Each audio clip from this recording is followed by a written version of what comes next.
So আজকে তোমাদের সামনে একটা নতুন প্লেলিস্ট নিয়ে আসছি, সেটা হচ্ছে ভেক্টর চ্যাপ্টারের। সবার জন্য খুবই ইম্পর্ট্যান্ট একটা চ্যাপ্টার, সেটা ফার্স্ট ইয়ার বলো সেকেন্ড ইয়ার বলো, সবার জন্য খুবই ইম্পর্ট্যান্ট একটা চ্যাপ্টার, কারণ এটার বেসিকগুলা কিন্তু আমাদের সামনে কাজে লাগবে, বিভিন্ন অধ্যায়ে কাজে লাগবে।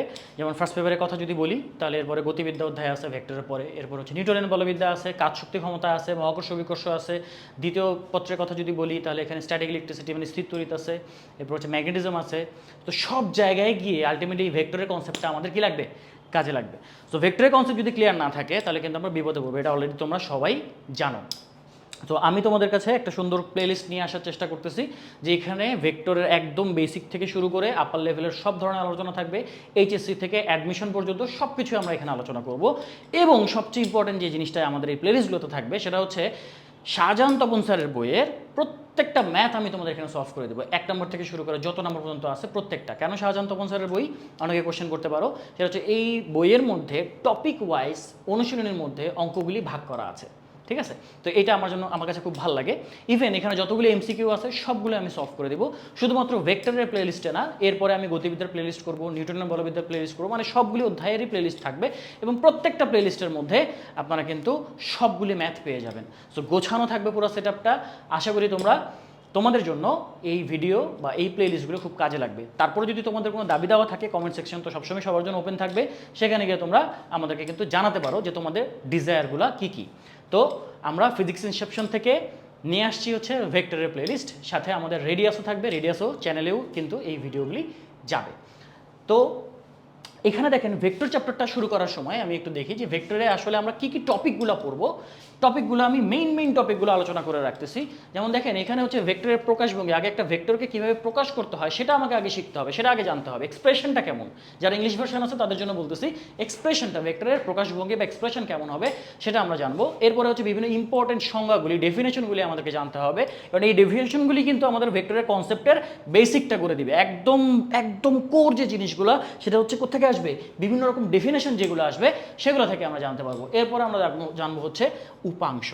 ওরে ভাই, এটা খুবই ইম্পর্টেন্ট একটা টপিক রে ভাই, খুবই ইম্পর্টেন্ট একটা টপিক। উপাংশ, কম্পোনেন্ট, এই জিনিসটা কম্পোনেন্ট অফ ভেক্টর ডিটারমাইন করতে গেলে আমি দেখি এইচএসসি পরীক্ষা দিবে কিছুদিন পরে, এরকম পোলাপানেরও সমস্যা হচ্ছে উপাংশ বের করতে। আমি জানি না কেন, খুবই ইজি একটা কনসেপ্ট, খুবই সহজ একটা জিনিস, অনেক রকমভাবে শিখে, বাট এটার জন্য একটা খুবই সহজ একটা লাইন লিখে দেবো, আমি একটা ইজি লাইন লিখে দেবো। আমার মনে হয় ওই লাইনটা ফলো করলে ভেক্টরের উপাংশ বের করতে কোনো সমস্যা হবে না। এটা অনেক অধ্যায়ে কাজে লাগবে, মানে ফিজিক্সের তুমি যেই চ্যাপ্টারেই যাও দেখা যাচ্ছে বেশিরভাগ চ্যাপ্টারে ভেক্টরের কনসেপ্টটা কাজে লাগবে, মানে উপাংশের কনসেপ্টটা অনেক সময় কাজে লাগবে। এরপরে আমরা যাবো হচ্ছে ভেক্টর অ্যাডিশন বা ভেক্টরের যোগ। এখানে আমি সাবট্রাকশন বা বিয়োগটা আলাদা করে লিখি নাই, কারণ আমার কাছে মনে হয় যে ভেক্টরের যোগ আর বিয়োগ আসলে একই রকমভাবেই হয়, যোগ আলাদা আর বিয়োগ আলাদা জিনিস না। ওকে, তো এখানে আরও অনেক আলোচনা থাকবে, যেমন নদী নৌকার অঙ্কের কথা বলে, সেটা অনেকে আলাদাভাবে পড়ায়, আমিও পড়াবো আলাদাভাবেই, মানে তোমাকে পড়াবো। বাট ভেক্টরের যোগ যে জিনিসটা, এর মধ্যেই বা ভেক্টর অ্যাডিশনের মধ্যেই কিন্তু চলে আসবে হচ্ছে ওই নদী নৌকার অঙ্কের কনসেপ্টগুলি। এরপরে আসেন হচ্ছে ভেক্টরের গুণ। যোগের আমরা এখানে যোগ বিয়োগ যদি শিখে ফেলি, ভেক্টরের গুণ শিখবো। এরপরে আমরা শিখবো হচ্ছে আপেক্ষিক বেগ, যদিও এটা আসলে ডিফারেন্ট টপিক হিসেবে পড়ানো আমি পছন্দ করি না, তারপরেও পড়াবো আলাদা করে।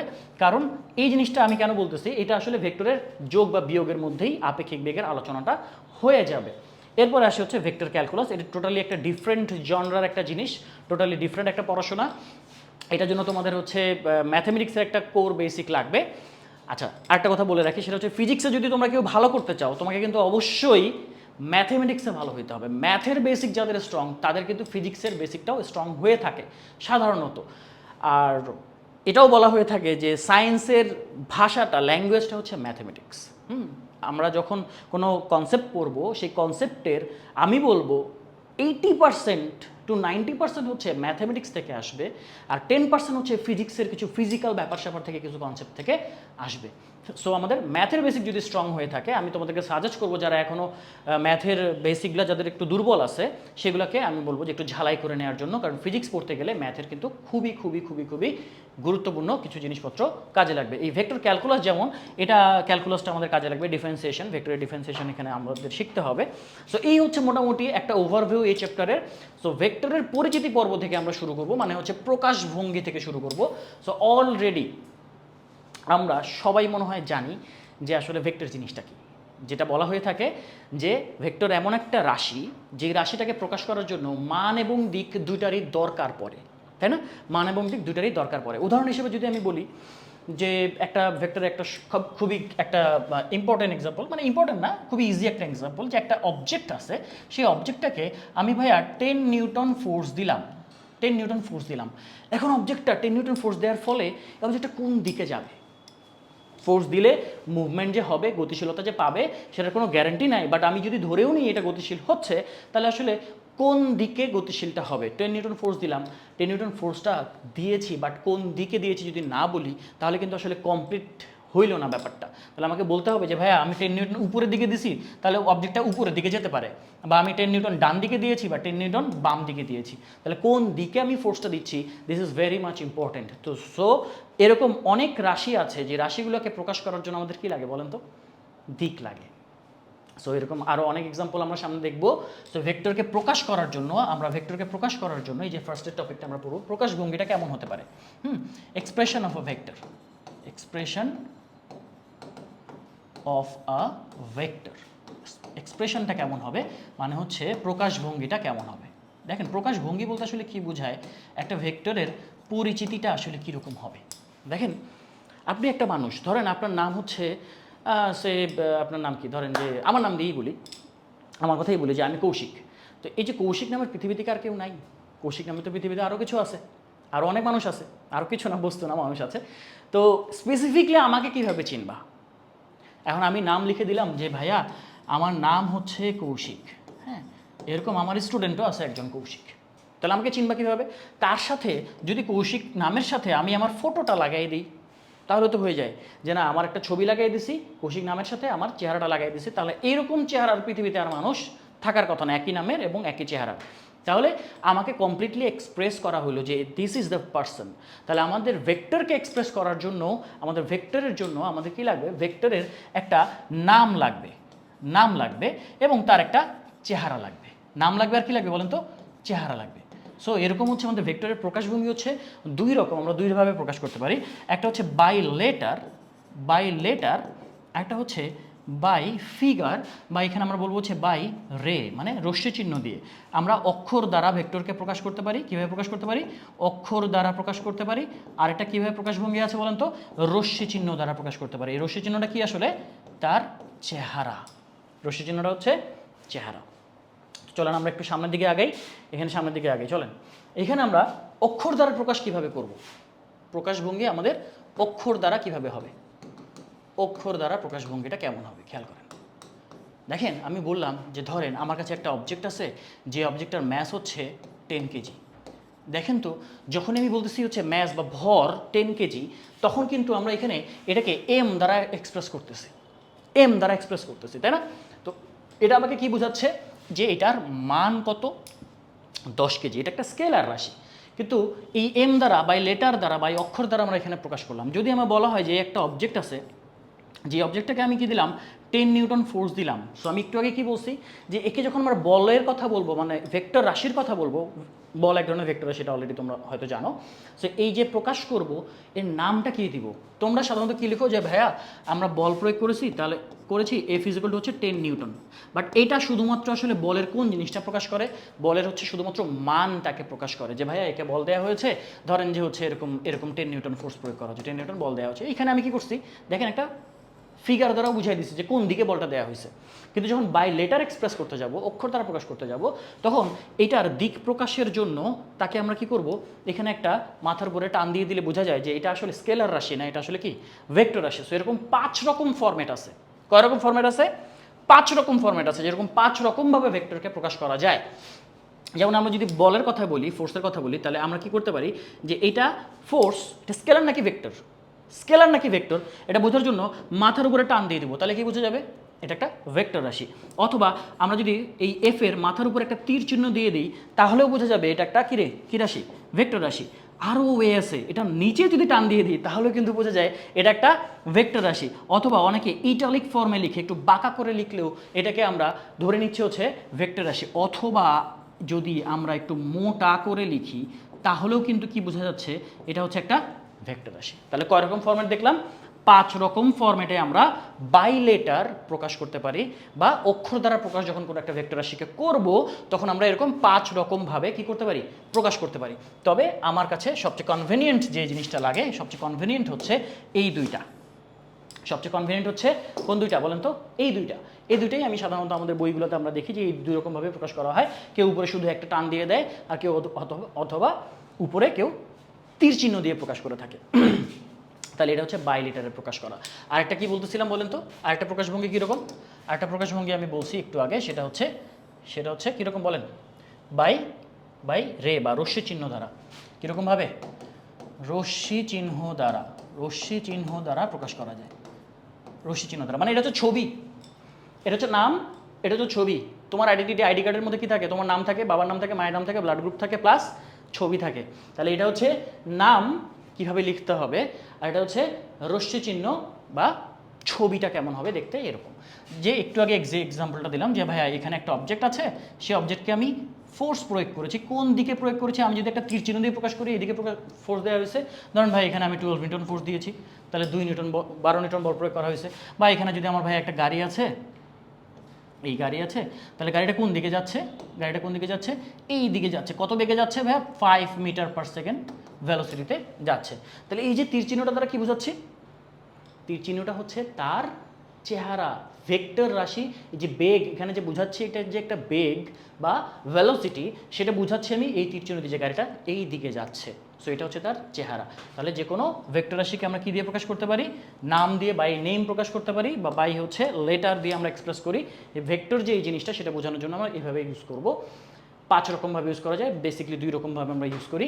আর এই জায়গায় আমরা দেখতেছি হচ্ছে তীর চিহ্ন দিয়ে প্রকাশ করা, এবং এটা তোমরা বিভিন্ন বইয়ের মধ্যে দেখবা, বিভিন্ন প্রবলেমের মধ্যে যে তীর চিহ্ন দেওয়া আছে, তীর চিহ্ন দেওয়া বোঝা যাচ্ছে যে আসলে এটা একটা ভেক্টর রাশি।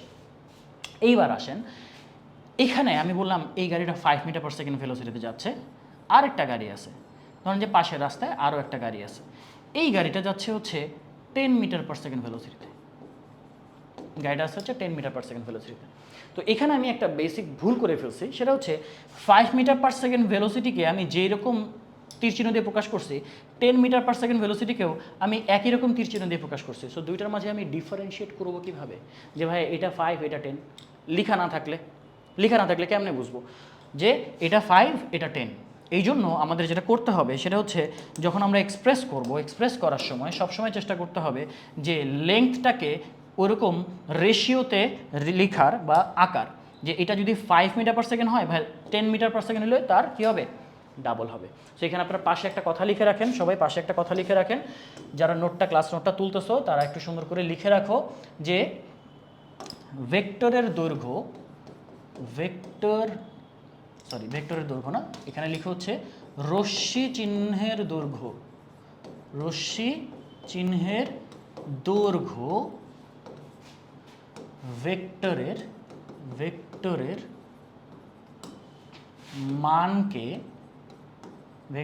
মানকে প্রকাশ করে। ঠিক আছে?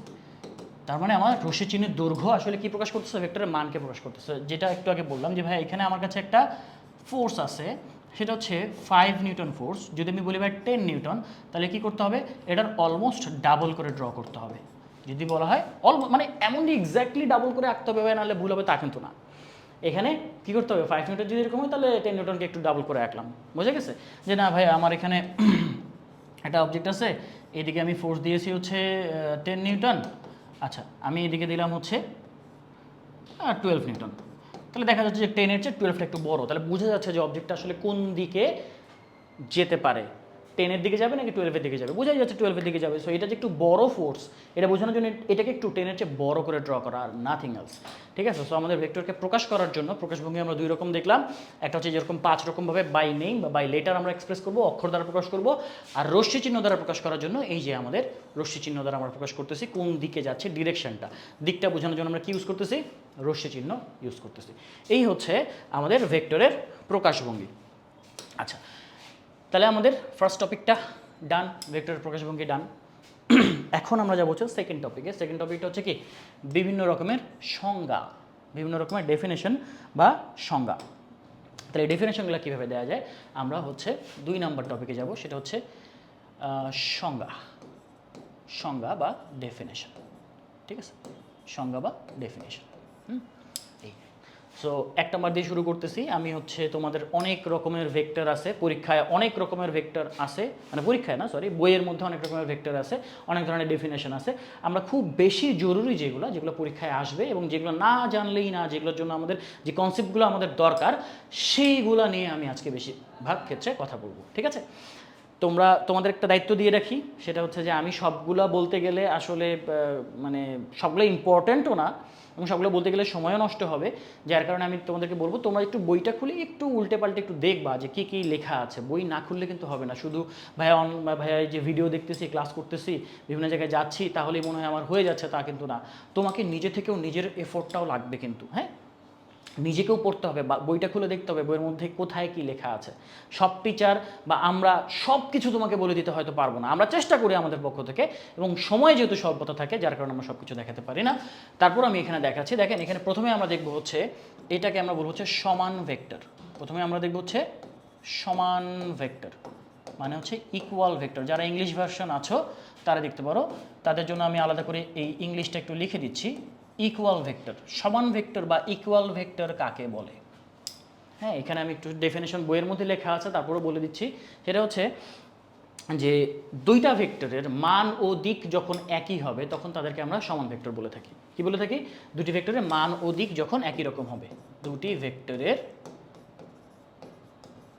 ভেক্টরের মান ও দিক যখন একই হবে,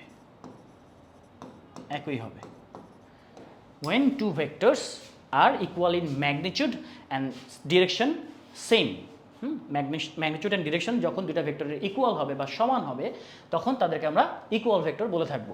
যেমন ধরেন যে এই একটা ভেক্টর বা এই ভেক্টরটাকে আমি কী দ্বারা এক্সপ্রেস করলাম, এটা হচ্ছে রশ্মি চিহ্ন দ্বারা এক্সপ্রেস করলাম। আর এটাকে যদি নাম লিখতে চাই তাহলে নাম লিখলাম এ।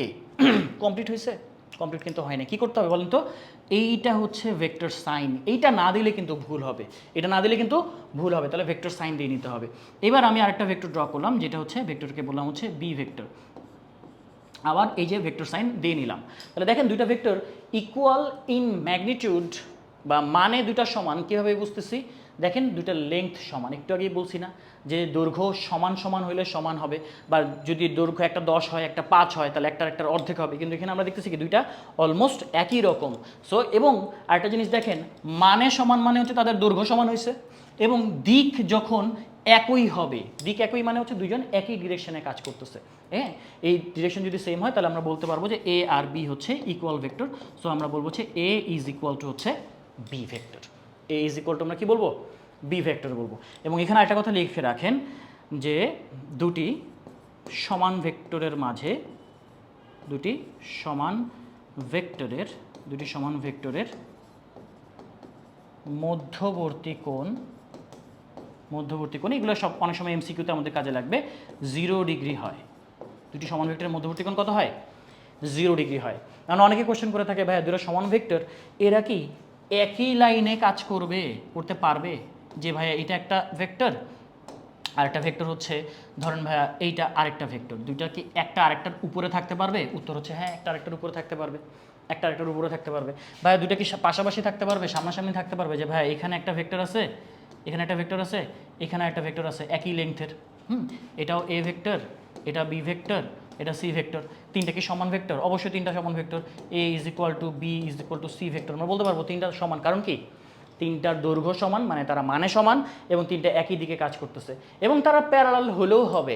দুটো ভেক্টর সমান্তরাল হলেও কিন্তু কি হতে পারে, এই যে এ ভেক্টর আর এই যে বি ভেক্টর দুটো কি হয়েছে দেখেন তো, সমান্তরাল আছে, একটা আরেকটার প্যারালাল আছে, তার মানে তাদের মধ্যবর্তী কোণ কত ডিগ্রি আছে? 0 ডিগ্রি আছে। তাহলে তাদেরকে আমরা কি বলতে পারবো? সমান ভেক্টর বলতে পারবো। যদি দুটা ভেক্টর সমান ভেক্টর হয়ে থাকে, এরপরে আমরা পরে ডেফিনেশনে যাব, সেটা হচ্ছে বি নাম্বারে কি বলতেছি আমরা, সবাই লেখেন বিপরীত ভেক্টর। ক্লাসগুলি যে আপনারা করবেন, আপনারা কিন্তু সাথে সাথে কি করবেন জানেন? সাথে সাথে হচ্ছে নোট করে ফেলবেন, সাথে সাথে লিখে ফেলবেন, ক্লাস করার সাথে সাথে আমার সাথে সাথে খাতা কলম নিয়ে বসবেন, লিখতে থাকবেন। অনেকের কাছে মনে হয় ভাই ভিডিও তো করে ফেলছি, দেখে ফেলছি, আমার ব্রেনে থাকবে, কিন্তু ব্রেনে ভাইয়া থাকে না। অনেক দিনের অভিজ্ঞতা থেকে বলতেছি, এটা অবশ্যই খাতায় নোট করবেন। যা করতেছি ক্লাসটা এই মুহূর্তে করতেছো, যদি 3 ঘন্টার ভিডিও হয়, যদি 3 ঘন্টার ভিডিও করবো না, আমি ছোটো ছোটো ছোটো ছোটো করে সেগমেন্ট করে করবো, তো যতক্ষণের ক্লাসে তুমি করো না কেন পুরো ক্লাসটা নোট করে ফেলবা। নোট করে ফেললে তোমার নিজের কাছে কিছু থাকলো, হঠাৎ করে তোমার পরীক্ষা দিতে যাবা, তুমি তার ভিডিওটা বের করে দেখবা না, তুমি নিজের খাতা উল্টায় দেখবা যে এখানে কী লেখা ছিল, কী লেখা ছিল, কী কী পড়ছিলাম। হ্যাঁ, যেহেতু আমি ম্যাথগুলি করাই দেবো, সো তোমার কাছে কিন্তু সব সুন্দর করে গোছানো থাকবে, সব সুন্দর করে গোছানো থাকবে। সো ক্লাস যদি তোমরা দেখতে থাকো, তাহলে ক্লাসের পাশাপাশি কী করবা, নোটও তুলতে থাকবা। চলেন আমরা চলে যাই হচ্ছে বিপরীত ভেক্টর বা অপোজিট ভেক্টর কাকে বলে। সেটা হচ্ছে, এখানে আমি জাস্ট সংক্ষেপে লিখে দিচ্ছি, মানে সমান কিন্তু কিন্তু দিক হবে বিপরীত। যেই দুইটা ভেক্টরের মান সমান হবে কিন্তু দিক হবে কি বিপরীত, অপোজিট, এই জন্য বলা হচ্ছে বিপরীত বলা হচ্ছে। তাহলে আমাদের এই যে একটা ভেক্টর, এই যে একটা ভেক্টর এ ভেক্টর, আর একটা ভেক্টর হচ্ছে বি ভেক্টর, আমরা এবার কি করছি, এবার হচ্ছে মানে সমান, এই জন্য দৈর্ঘ্য দুটাকে কি করছি, সমান করে দিছি। কিন্তু কি বলা হচ্ছে, দিকে বিপরীত হইতে হবে। তাহলে একটা যদি ডানে কাজ করে একটা বামে কাজ করবে, একটা উপরে কাজ করলে একটা নিচে কাজ করবে, একটা উত্তরে কাজ করলে একটা দক্ষিণে কাজ করবে, একটা পূর্বে কাজ করলে একটা পশ্চিমে কাজ করবে। সোজা কথা অপোজিট হইতে হবে, ঠিক আছে। তাহলে দুইটা ভেক্টর এখানে আমাদের কি হচ্ছে বলেন তো, দুইটা ভেক্টর এই জায়গায় অপোজিট ভেক্টর হচ্ছে। তাহলে আমাদের কি হচ্ছে, দুইটা মানে সমান, এই জন্য আমরা কি লিখছি দেখেন তো, মানে সমান এই জন্য আমরা ইকুয়াল দিয়ে লিখছি, মান সমান তাই ইকুয়াল দিয়ে লিখছি। কিন্তু দিকে বিপরীত, তাই এখানে কি করবো জানেন, মাইনাস সাইন ইউজ করবো। দিকে বিপরীত হওয়ার কারণে কি ইউজ করছি, মাইনাস সাইন ইউজ করছি। So A is equal to B but in the opposite direction, that's why A is equal to minus B. এটা হচ্ছে একটার অপোজিট বা বিপরীত ভেক্টর।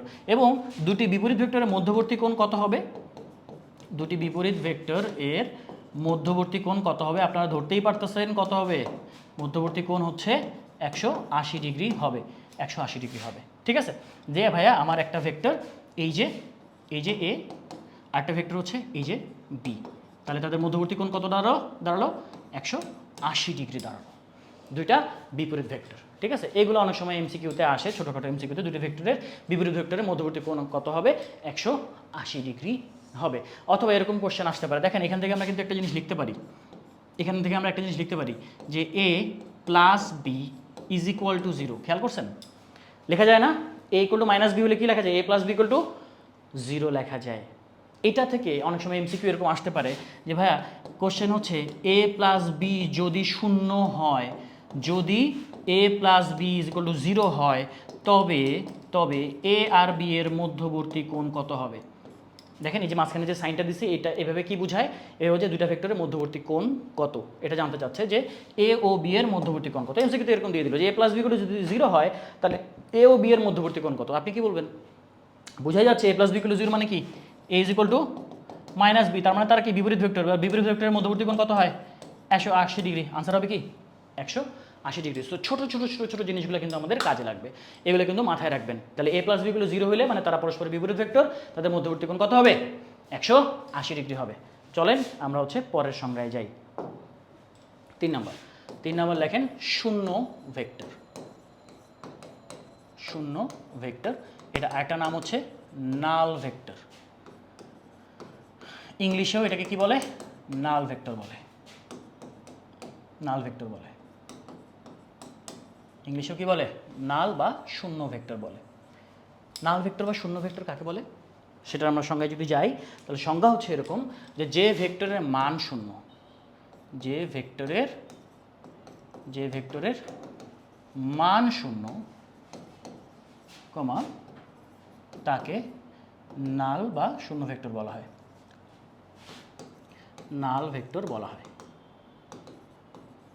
নিচে আরেকটা কথা লিখেন আপনারা সবাই, দুটি বিপরীত ভেক্টর যোগ করলে, একটু আগে যে বিপরীত ভেক্টরের সংজ্ঞা পড়লাম না, দুটি বিপরীত ভেক্টরকে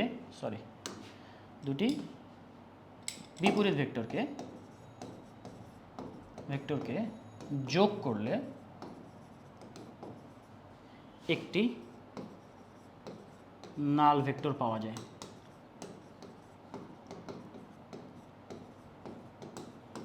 দুটি বিপরীত ভেক্টরকে যোগ করলে কি পাওয়া যায়, একটা নাল ভেক্টর পাওয়া যায়। খেয়াল করেন যে এই যে এ ইজ ইকুয়াল টু হচ্ছে মাইনাস বি, এখান থেকে আমরা কি পাইছি A plus B is equal to 0। আমরা দেখতেই পাচ্ছি এ আর বি হচ্ছে বিপরীত ভেক্টর, দুটো যোগ করলে কী পাওয়া গেল, শূন্য পাওয়া গেছে। সো এই যে শূন্যটাকে বলা হয় হচ্ছে নাল ভেক্টর। বাট এখানে একটা কথা আছে, সেটা হচ্ছে যেহেতু এটা একটা ভেক্টর কোয়ান্টিটি আমরা বলতেছি, তাহলে আমাকে বলতে হবে যে এটা নাল ভেক্টর কীভাবে প্রকাশ করা হয়। নাল ভেক্টরকে হচ্ছে এইভাবে প্রকাশ করা হয়, জিরোর উপরে একটা ভেক্টর সাইন দিলে বোঝা যায় কি এটা নাল ভেক্টর। জিরোর উপরে একটা কি ভেক্টর সাইন দিলে কি বোঝা যায়, নাল ভেক্টর। এইটা দ্বারা নাল ভেক্টরকে প্রকাশ করা হয়।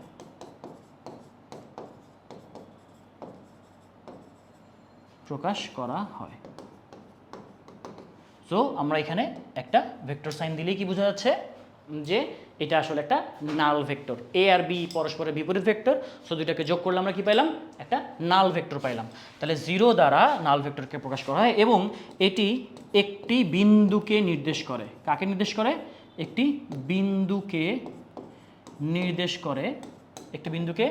নির্দেশ করে এবং নাল ভেক্টরের নির্দিষ্ট কোনো দিক নাই।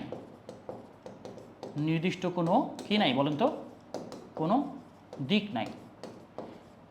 তার মানে there is no definite direction of a null vector. কোনো ডেফিনিট কোনো ডিরেকশন নাই, কোনো নির্দিষ্ট কোনো দিক নাই। একটা বিন্দুর আবার দিক থাকে কিভাবে বলো। সো এটা একটা বিন্দুকে নির্দেশ করে। নাল ভেক্টর কাকে নির্দেশ করে বলেন তো, একটা বিন্দুকে নির্দেশ করে। এই হচ্ছে কথা।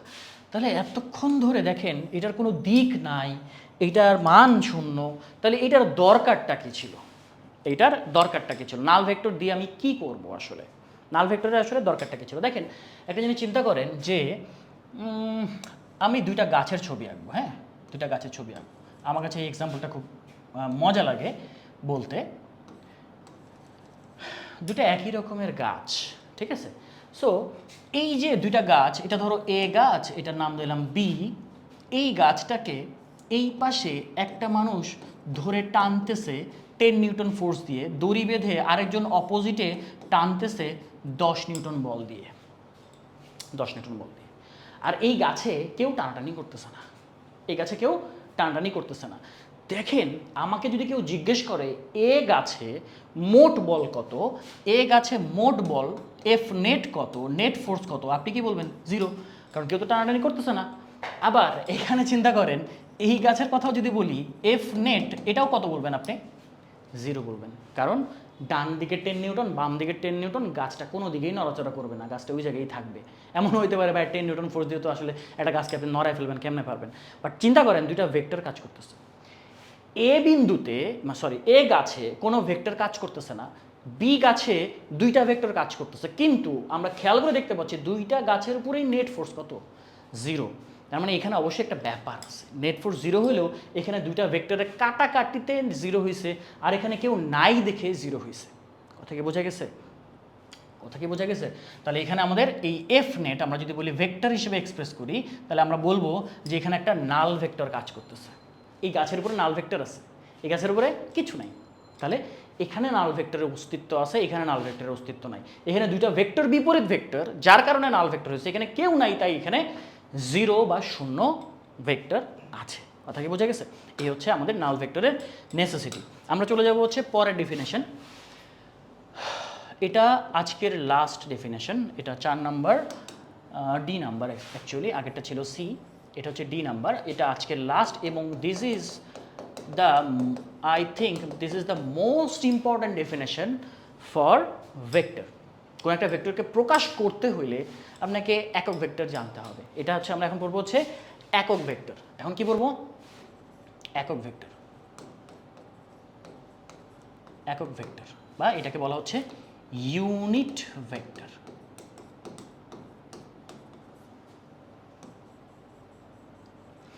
একক ভেক্টর বা ইউনিট ভেক্টর, এইটার বেসিক দিয়ে একটা ভেক্টরকে আমরা এক্সপ্রেস করব।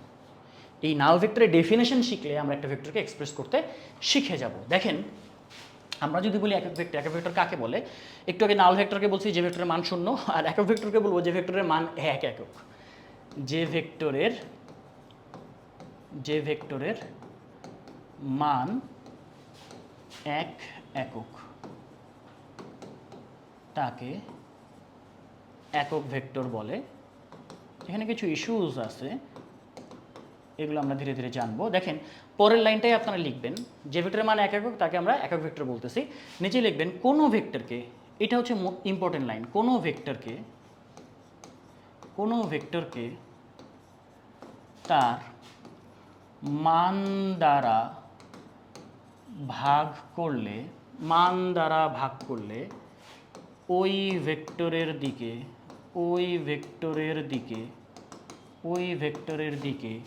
একটি একক ভেক্টর পাওয়া যায়। কোনো ভেক্টরকে তার মান দ্বারা ভাগ করলে ওই ভেক্টরের দিকে একটি একক ভেক্টর পাওয়া যায়। এটা খুব ইম্পর্টেন্ট, যদি আপনার একক ভেক্টরের সংজ্ঞা পরীক্ষায় আসে, খুব ইম্পর্টেন্ট একটা ডেফিনেশন। এটা যদি পরীক্ষায় আসে তাহলে ফার্স্ট লাইনটা লিখবেন, যে ভেক্টরের মান এক একক তাকে আমরা একক ভেক্টর বলে থাকি। এবং কোনো ভেক্টরকে কিভাবে একক ভেক্টর পাওয়া যায়, কোনো ভেক্টরকে যদি তার মান দ্বারা ভাগ করা হয় তাহলে ওই ভেক্টরের দিকে কি পাওয়া যাবে, একটি একক ভেক্টর পাওয়া যাবে। এই কথাটার অর্থ কী দেখেন, আমি বললাম যে এই অবজেক্ট, আমি সবসময় ফোর্স দিয়ে এক্সাম্পল দিচ্ছি, এটা আমার কাছে ভালো লাগে, তাই 5 নিউটন ফোর্স কাজ করছে এদিকে। 5 নিউটন ফোর্স কাজ করতেছে মানে হচ্ছে আমরা বলতে পারি যে ভাই এখানে 5টা 1 নিউটন ফোর্স কাজ করতেছে। বলা যায় যে ভাই এইটা 1 নিউটন, এইটা 1 নিউটন, আবার এখানে আরেকটা ভেক্টর আছে এটা 1 নিউটন, এখানে একটা ভেক্টর আছে এটা 1 নিউটন, এখানে একটা ভেক্টর আছে 1 নিউটন। তাহলে 1 1 1 1 1 টোটাল কয়টা 1 নিউটন আছে? 5টা 1 নিউটন আছে। তাহলে আমরা এখানে বলতে পারবো যেখানে 5টা একক ভেক্টর মিলায় 5 নিউটনকে গঠন করা হয়েছে। 5 নিউটন যে ফোর্সটা আমরা বলতেছি, সেই 5 নিউটনটা কয়েকজনের সমন্বয়ে গঠিত? 5টা একক ভেক্টরের সমন্বয়ে গঠিত। সো এই এক একটাকে আমরা হচ্ছে একক ভেক্টর বলবো, ঠিক আছে? সো এই যে প্রকাশ জিনিসটা আমরা এখানে লিখছি যে কোনো ভেক্টরকে তার মান দ্বারা ভাগ করলে, তো এখানে যদি আমরা বাই লেটার এক্সপ্রেস করতে চাই তাহলে তার উপরে আমরা ভেক্টর সাইন দিব, যে বাই লেটার প্রকাশ করতেছি। ভাই উপরে কি দিচ্ছি বলেন তো? উপরে দিচ্ছি হচ্ছে ভেক্টর সাইন। তাহলে এইটাকে কি করতে হবে? তার মান দ্বারা ভাগ করতে হবে। মান কত? 5 না? মান কত? 5 না? তাহলে আমরা এখানে এই যে পুরো ভেক্টরটাকে 5 দ্বারা ভাগ করলাম। 5 দ্বারা ভাগ করলাম মানে কি জানেন? 5টা সমান ভাগে ভাগ করলাম। তুমি যদি বলো ভাই আমার কাছে একটা কলা আছে, কলাটাকে আমি সমান 2 ভাগে ভাগ করলাম, তার মানে কি? মানে 2 দ্বারা ভাগ করলাম মানে কি? সমান 2টা ভাগে ভাগ করা। যদি ভাই 3 দ্বারা ভাগ করলাম তাহলে কি? তাকে 3টা সমান ভাগে ভাগ করা। তো এখানে আমরা 5 নিউটন বল আছে, তাকে তার মান দ্বারা ভাগ করছি, তাহলে কি পাওয়া গেছে বলেন তো? মান দ্বারা ভাগ করছি মানে কি? 5টা সমান ভাগে ভাগ করছি। মানে প্রত্যেকটা ভাগকে আমরা কি বলবো? 1 নিউটন করে বলবো বা একটা একক ভেক্টর বলবো, তাই না? তাহলে এখানে এটাই বলা হয়েছে যে কোনো ভেক্টরকে তার মান দ্বারা ভাগ করলে কি পাওয়া যায়? ওই ভেক্টরের দিকে একটি একক ভেক্টর পাওয়া যায়। খেয়াল করেন এখানে আমাদের 5 দ্বারা ভাগ করছি মানে এইটা একটা একক ভেক্টর, এইটা আর একটা একক ভেক্টর। এরকম কয়টা একক ভেক্টর পাবো বলেন তো? কয়টা একক ভেক্টর পাবো? 5টা একক ভেক্টর পাবো। তাহলে 5টা মিলাই কি পাইলাম? 5টা মিলাই কি পাইলাম বলেন? আর আমি যোগ বিয়োগ করে দেখাচ্ছি না, বুঝতেই পারতেছেন এখানে শুধুমাত্র এফ পাওয়া যাবে। তার মানে এইটা একটা একক ভেক্টরকে নির্দেশ করে। তাহলে মান দ্বারা যদি কোনো ভেক্টরকে ভাগ করা হয়, তাহলে ওই ভেক্টরের দিকে কি পাওয়া যায়? একক ভেক্টর। কেন? এখানে একটা কথা বলা হচ্ছে যে ওই ভেক্টরের দিকে একটি একক ভেক্টর পাওয়া যায়। এই কথাগুলি কিন্তু সবাই তোমাকে ব্যাখ্যা দিয়ে বলবে না বাবারে, আমি বলতেছি, নিজেকে একটু ফ্লেক্স নিলাম। তো দেখেন বলা হচ্ছে যে ওই ভেক্টরের দিকে, কেন কথাটা খেয়াল করেন, 5 দ্বারা যখন ভাগ করছি তখন মেইন ভেক্টরটা কোন দিকে কাজ করতেছে? মেইন ভেক্টরের ডিরেকশন হচ্ছে এইটা, তাহলে মেইন ভেক্টরটা এদিকে কাজ করতেছে। প্রত্যেকটা একক ভেক্টরও সেম ডিরেকশনেই কাজ করতেছে। এই f/5 ওই দিকে, এই f/5 এই দিকে, এই f/5 এই দিকে, এই f/5 এই দিকে, এই f/5ও এই দিকে। সো প্রত্যেকটা একক ভেক্টর মূল ভেক্টর যেদিকে সেদিকেই কাজ করবে। তাহলে কোনো ভেক্টরকে যদি তার মান দ্বারা ভাগ করা হয়, তার মানে আসলে যত মান ততগুলি সমান ভাগে ভাগ করা, এবং সেটাকে আমরা কি পাচ্ছি? মেইন ভেক্টর যেদিকে কাজ করবে, প্রত্যেকটা একক ভেক্টর সেদিকে কাজ করবে। তাহলে এখানে একক ভেক্টরকে একটু আপনারা লিখেন, একক ভেক্টরকে ছোট হাতের অক্ষর দ্বারা লেখা হয়। ছোট হাতের, এটা যে একক ভেক্টর এটা কেমনে বুঝবেন? ছোট হাতের অক্ষর দ্বারা প্রকাশ করা হয়।